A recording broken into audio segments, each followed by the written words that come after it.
Welcome to I See What You Mean, a podcast about how people get on the same page and stay there, or don't, or perhaps shouldn't. Today my guest is Esther Dyer. Esther is a fellow principal at Exec HQ and founder and proprietor of Art Egg Studios in New Orleans. I asked Esther to join me because she has a very interesting leadership background with experience getting many different kinds of people on the same page in different settings. Esther, welcome to the show.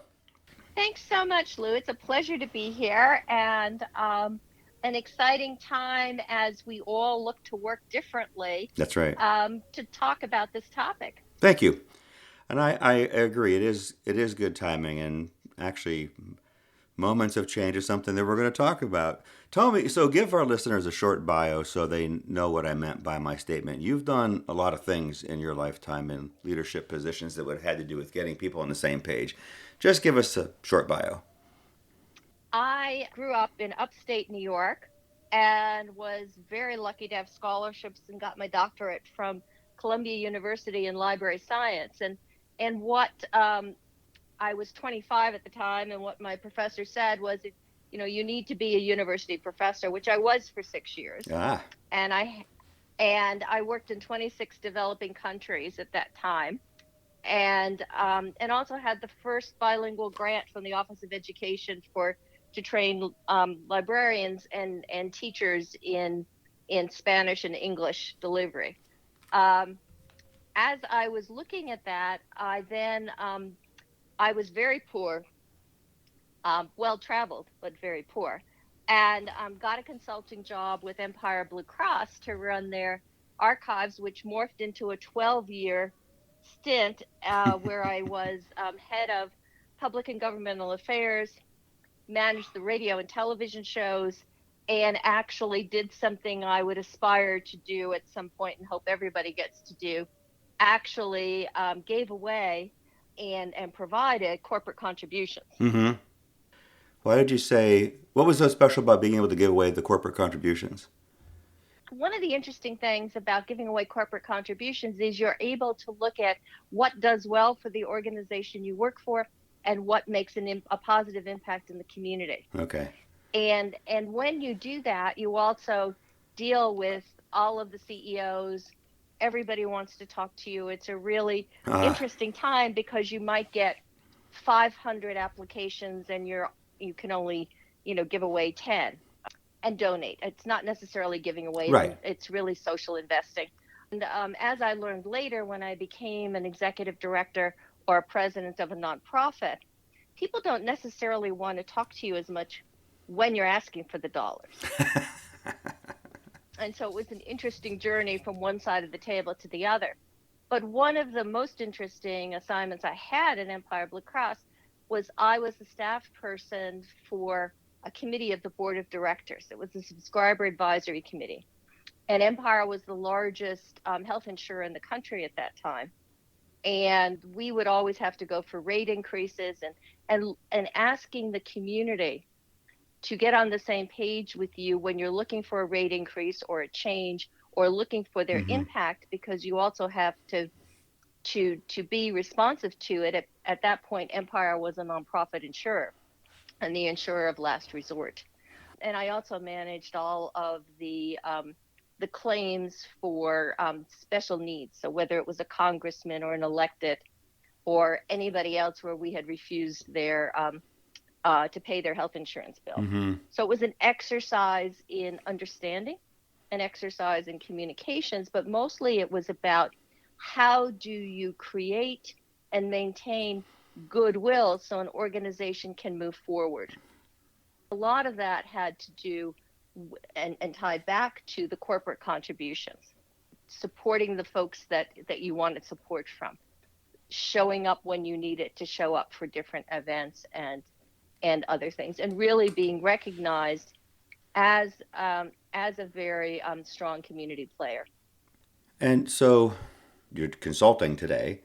You own a very interesting piece of property in New Orleans, which made it through IDA okay. Say what the studio is. Sure.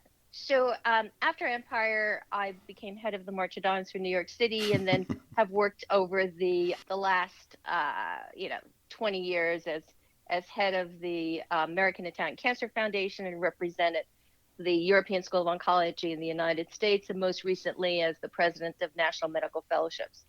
At the same time, for the last 20 years, I bought a derelict warehouse in New Orleans that was a former produce warehouse and transformed it into what I call Art Egg Studios. It has 50 different units. It currently has a bar, a distillery, and a music recording studio as core tenants.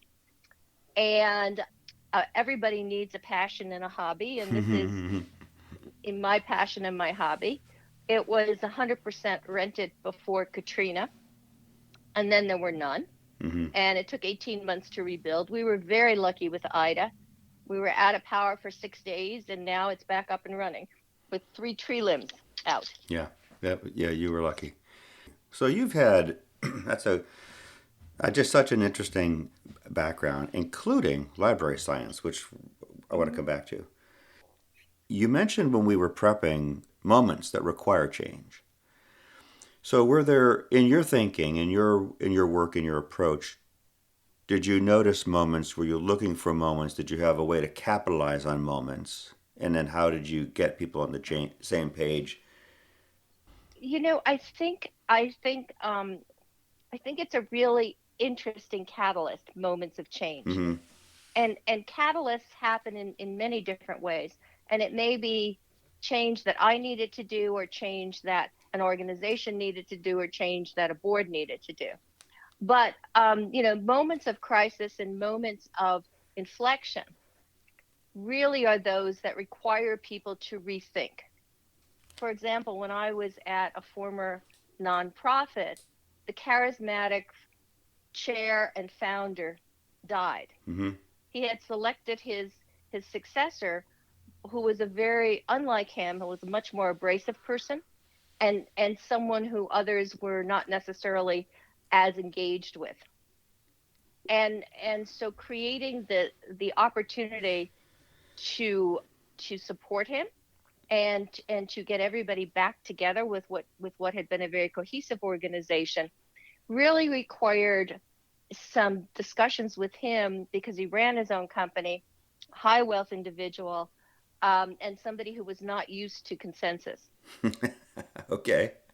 And it was more of a business conversation than one you might have with other types of nonprofits and boards that are more invested in how things work as opposed to what the results are. Okay.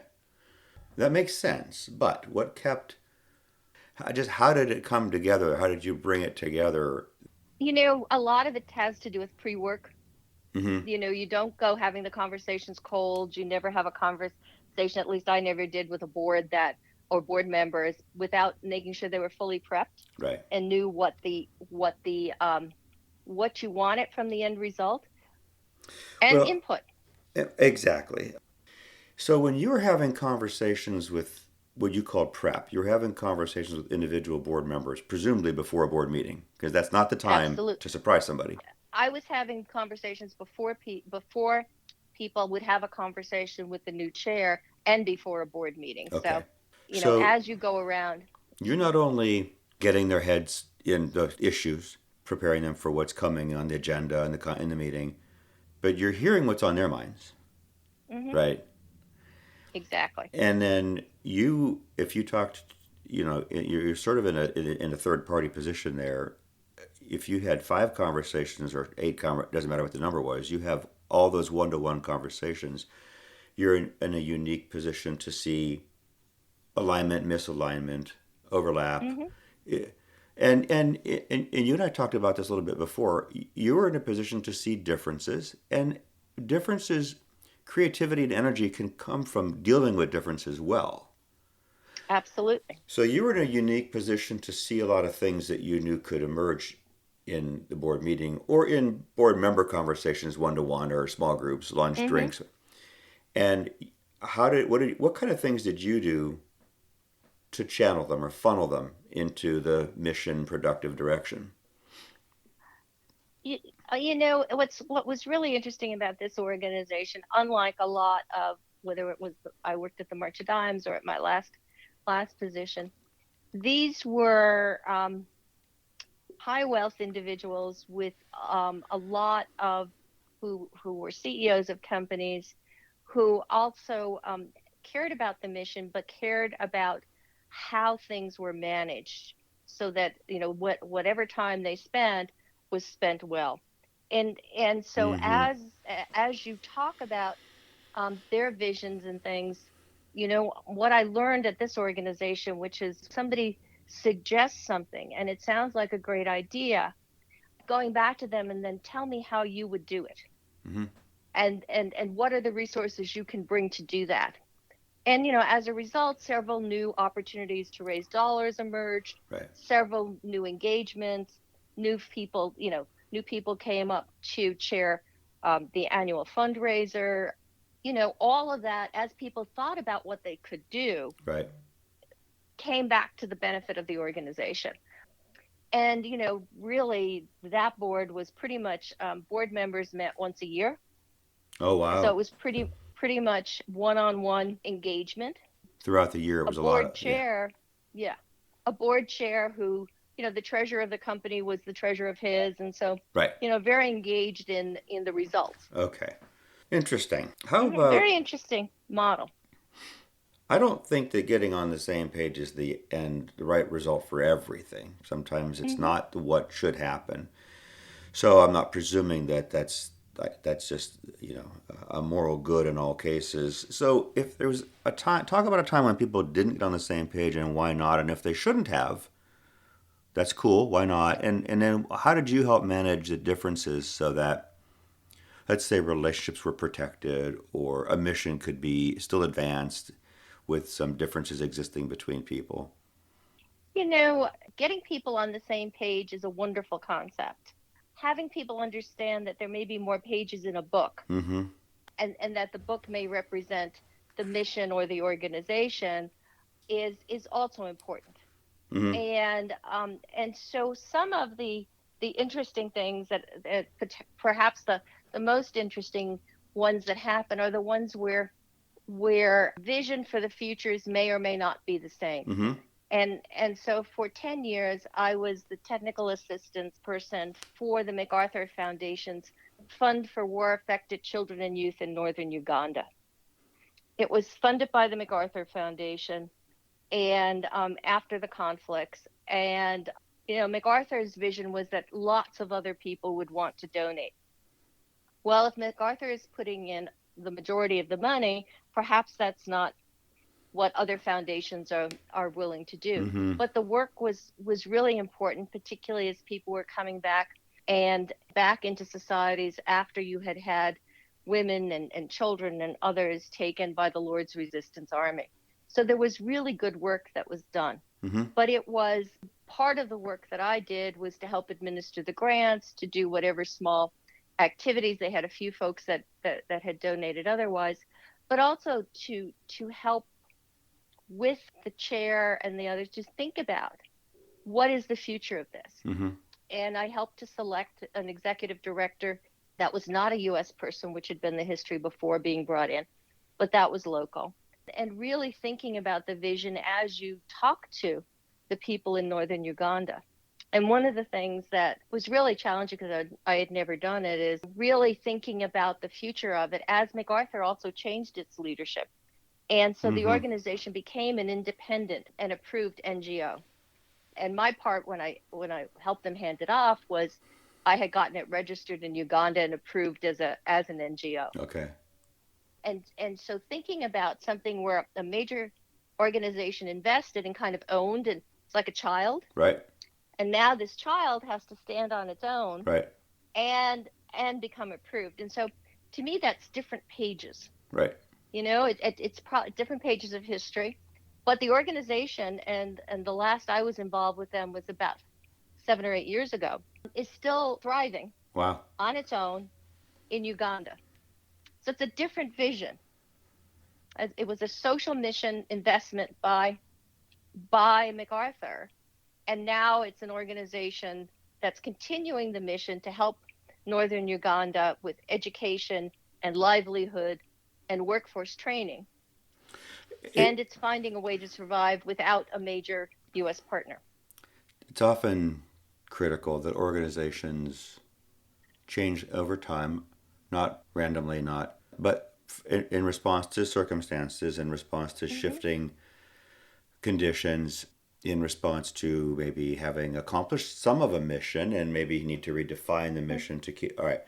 So there was a moment of change somewhere in there.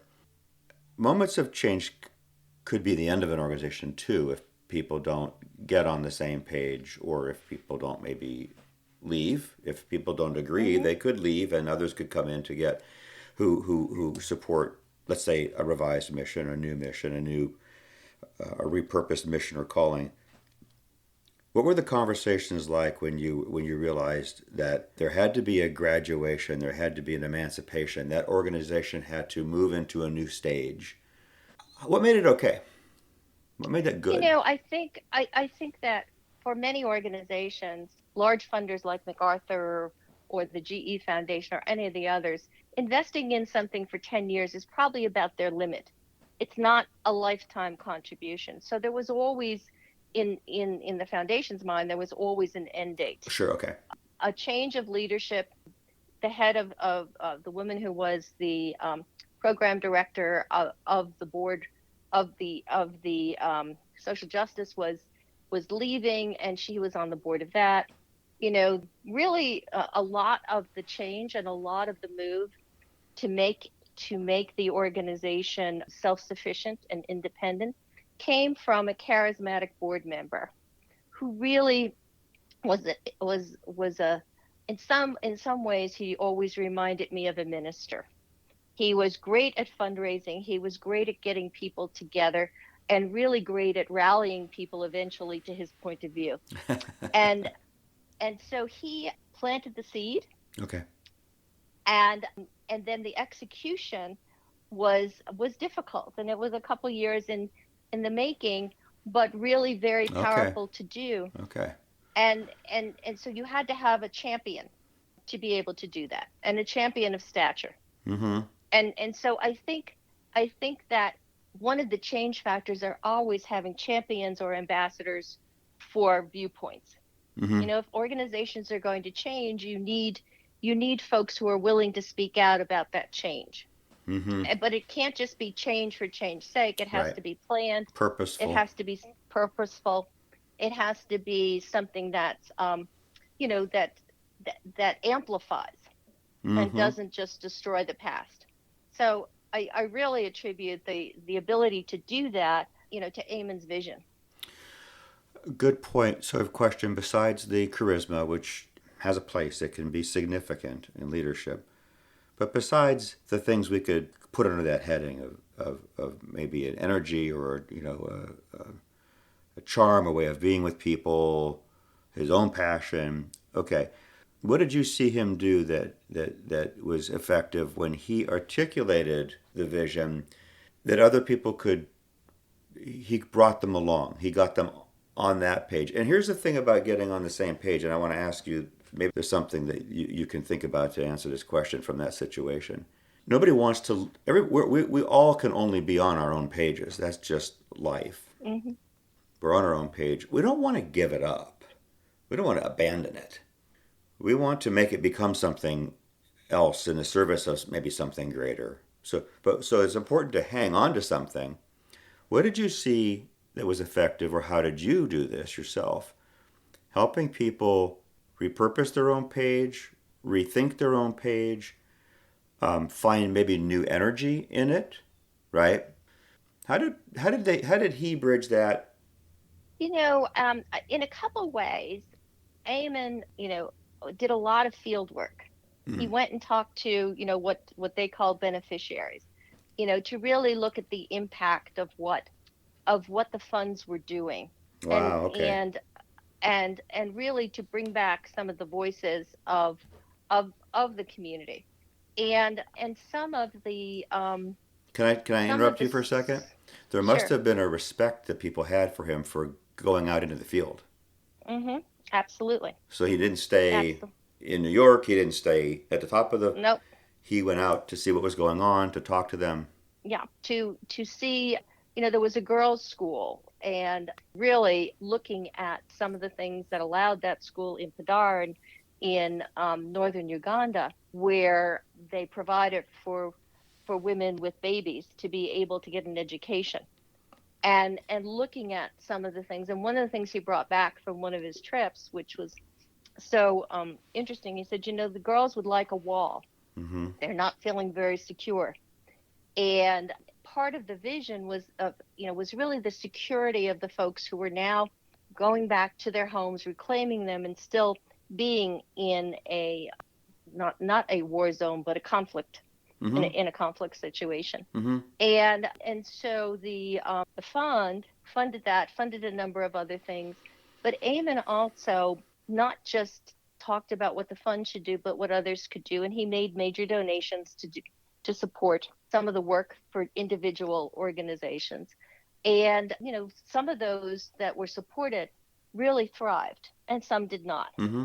I mean, the small investment for a beekeeper, or the small investment for somebody to get ox to till fields that hadn't been tilled in 30 years were nice to do, but lasting impact was not. And as the fund learned, the stories and the impact from the field, in addition to what was seen on paper, Mm-hmm. because looking at, it's not as if they've all got grant writers to help do Right. things. Right. Really made a difference about what could a small fund, wasn't very large, do that could make a major impact in this kind of thing, to be able to create an organization that could survive. And it has. That's pretty cool. I did want to ask you about your formal education. What did library science lend to you, models, methods, theories that help you think about the process of getting people on the same page? I think it was a great degree for me. I have a master's and a doctorate in it. And one of the benefits of it, it makes you think about information in a different way. Okay. We've got a lot of complex information. How do we make it understandable? And how do we package it so that the people who are going to look at this information understand it and have a guide to things? And so I think if at the essence of whether you call it information studies or library studies Uh-huh. is making complex information understandable. And so that has really guided much of what I've done, whether it's creating grant proposals or it's looking at developing a strategic plan. But really, how do you distill what becomes complex information, very often jargonful, into something that is usable and appropriate for its use, and everybody can understand it? That's interesting. And it's really cool.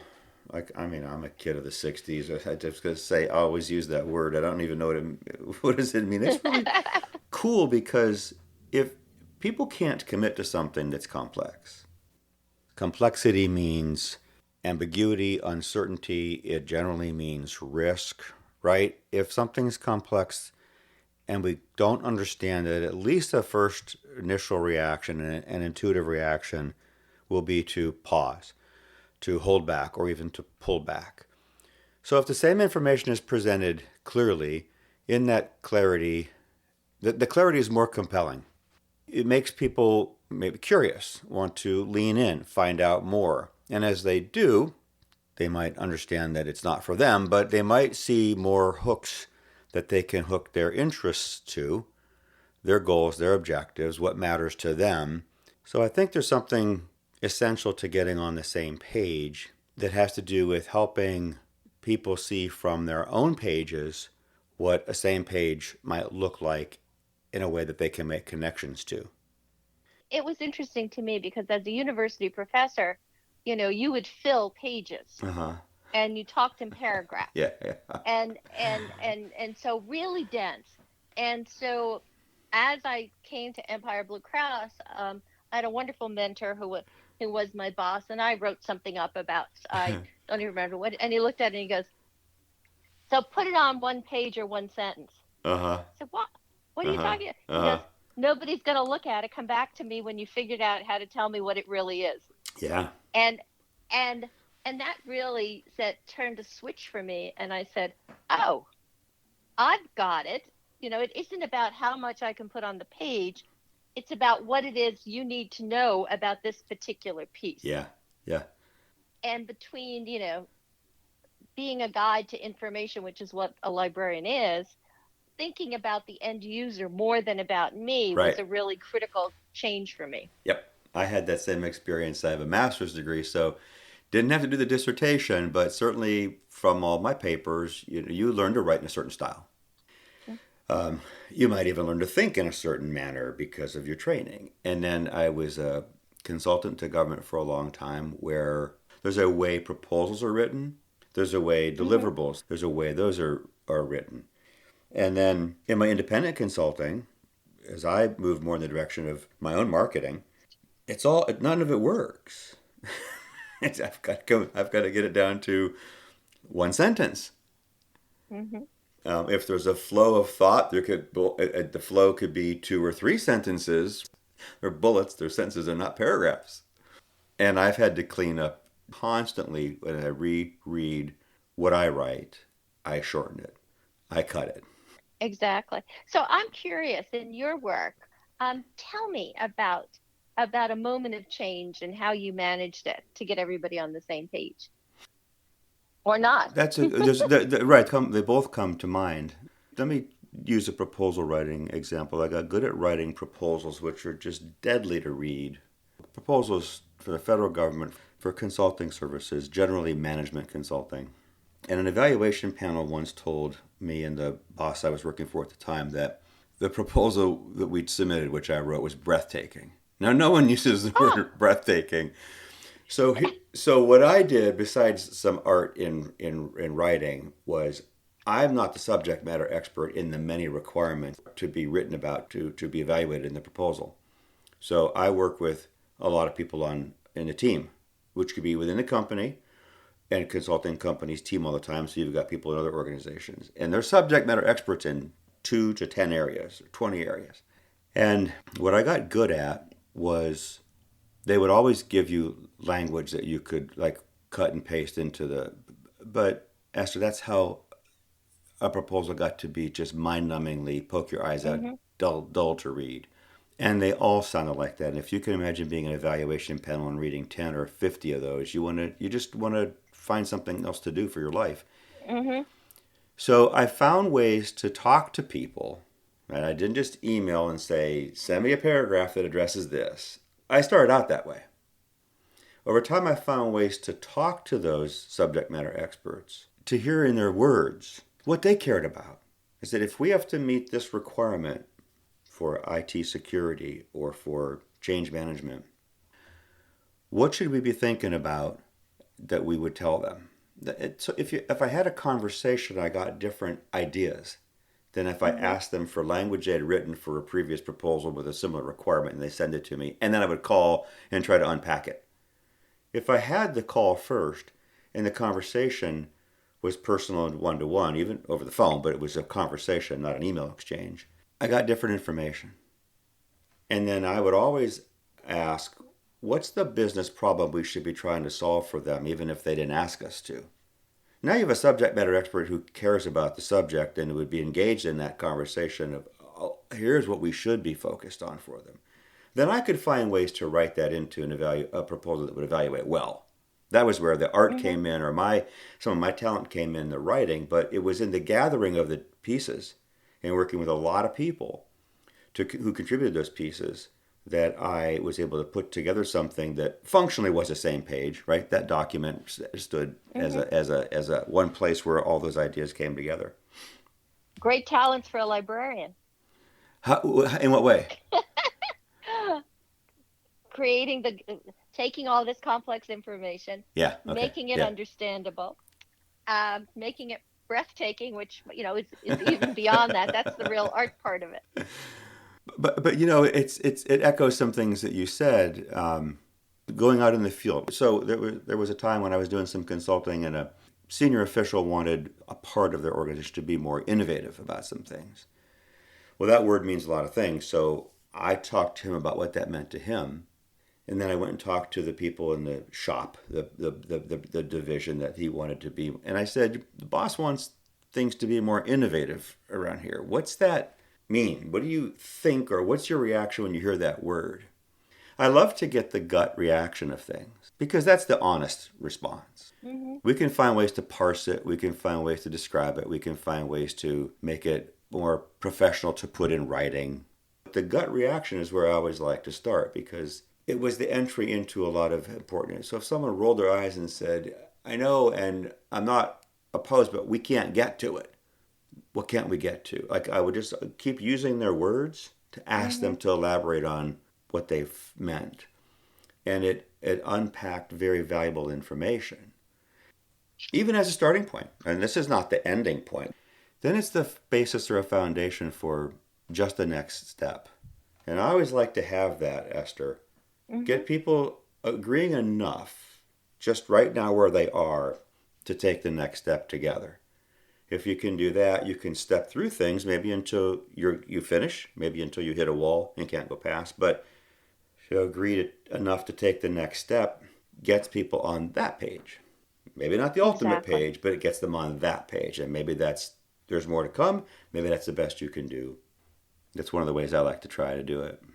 Well, and I think that one of the things that the pandemic, talking about innovation, has done for all of us is to think about new ways to communicate, new ways to work, and new ways to think about teams. Yeah, Organizations are all about teams and teams working together, and nobody can do everything. But how do you do that and connect folks in new ways? right. And so I think when we talk about moments of change and an inflection, whether it's a disaster or it's a or the pandemic is in many ways a disaster. It creates ways for people to rethink tradition and how they've worked and how you want to keep many of the things Yes. that that have happened, but you need to do it in a new way. So it's an interesting time to see the impact on work and how Yeah. work will morph for the future. Yeah. I think the pandemic made us ask and answer anew all the right questions. How are we working as a team? How will we now? Are we just getting people's ideas, like a substantive idea, or what about their gut? What about their heart? Are we missing that? Are we capturing that? What is a team? Are they really functioning as a team, or is it a team in name? I knew so many teams that were really teams in name only.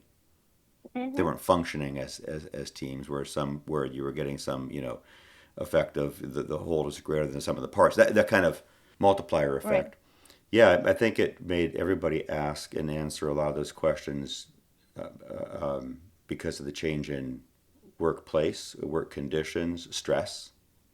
Yeah. No, absolutely. And for a company, small or large, a major portion of expense is real estate, Mm-hmm. whether it's a rental office or an owned Mm-hmm. office, or a place of work. And so having made that investment, now one needs to revisit Mm-hmm. what is the workplace, and is the workplace a technology investment? Can it be dispersed? Does do you really need to go back, because you can, to what was before, and how do you Right. repurpose, reuse some of these investments that you've made to still make them valuable? In And I think, yeah, good. in well, I think about, Wall Street companies, and I think about New York, where, major big companies have, huge buildings, lots of rented space, and now there's not much use of it. Right. There's a um what happens to it? there's a business model I like to use. It's called the business model canvas, and one of the components of a business model is the channels by which you reach your customer. Well, what you're just talking about was applied to people within an organization. What are the channels by which we reach our people? It Hmm. used to be they were in the office, in the building. So we didn't even ask Hmm. that question anymore. Esther's down that hall, Lou's on that floor, right? They were there physically. when they stopped going to work to try to manage the spread of the virus, the obvious thing was the channels were to their homes. Okay, but that's obvious. Then that means more things. Mm-hmm. How do we support that? There were a lot of IT questions about how to support that. There were a lot of people found, especially with kids at home who couldn't go to school, that their days were really, really hard to get work done while at home. And there's a lot written about how some companies had to be flexible with the hours that people worked. Because Mm-hmm. maybe you couldn't work a strict 8 to 5 or something because you were getting on Zoom calls with teachers at some times, and you had to work earlier or later. I think the companies who thought about the channels by which they were reaching and working with their own people discovered ways to do it well, or at least they had a better chance See, of, right? yeah, I think you're right, but I also question, you know, and it's a metaphor. If we think about the water cooler Mm-hmm. Mm-hmm. or the Oh coffee yeah, pot, and in a physical space, the ability to walk down the hall and ask somebody a question, or you meet up and spontaneously say, "Gee, I'm working on this. What are you working on?" Where is the water cooler in a Zoom call? right.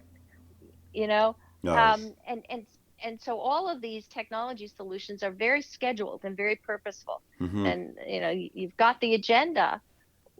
How do you Maybe it's going back to what we used to do to connect with people. You picked up the phone and said, "What do you think about it?" Yeah, But it's yeah. so alien to how we've all worked recently. No, you're absolutely right. There's certainly trade-offs. My point about the channel was that I think it made companies be more thoughtful and reflective explicitly about how they were reaching. But then one of the things that should have been seen was what you just said is, you know, we're missing something too. We're missing partly the informal interaction that goes to some camaraderie, but partly it was more than that. It was also we might be missing some information exchange that is necessary for tasks or projects or Hmm. success. I just had a call with a buddy that I used to work with who's a dyed in the wool. He's a techie. He's got all the letters behind his name for all of the certifications. He's really good, but he can talk to people, Esther. Hmm. Right? Like engineers, technology, people who have that brain, but also can have a conversation. He's one. And what he said to me was, now companies are adopting practices like Scrum and Agile and things that are been held out as best practices. And he said, now everything is so formalized, everything is so purposeful. If you bring up something that's off of the agenda, you're told to stop.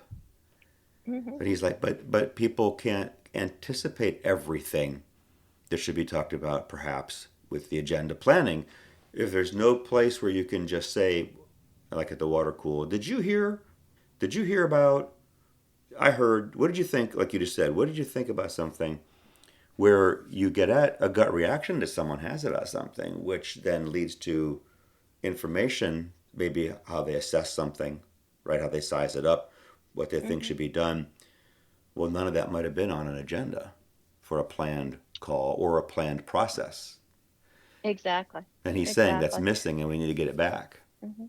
I'm curious about some of the, you know, artificial intelligence things like Verbella. It's a virtual world. You can have an office. Exec HQ has a team office there, but they've created opportunities to have a cocktail hour with your avatar, Mm-hmm. or you can go to a beach party, but it's very artificial, Mm-hmm. and I appreciate the effort. But if I'm going to have a drink with you, I'd love to be able to do it in person. I know. So I think that there's lots of potential new thinking about how to recreate human ability for humans to communicate in different Sure. settings. Sure. And so I think we'll see a lot of things that, maybe coming down the pike that nobody ever imagined. Oh, yeah.